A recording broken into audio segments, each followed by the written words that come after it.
Welcome back to another technical deep dive here in the debug zone. Today we're tackling a big question and breaking it down with insights from other users. Hopefully this clears up some misconceptions and helps you get the answer you need. So buckle up, stay a little curious, and let's jump right in.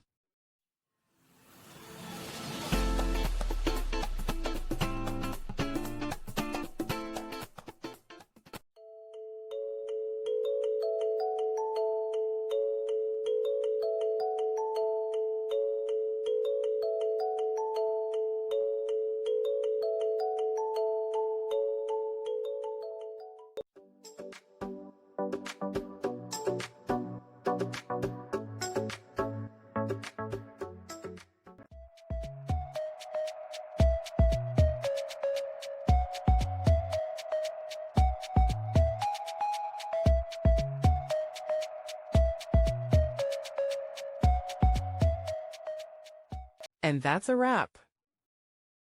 I hope you found the answer you were looking for. If you did, take a second to hit that subscribe button. It really helps out.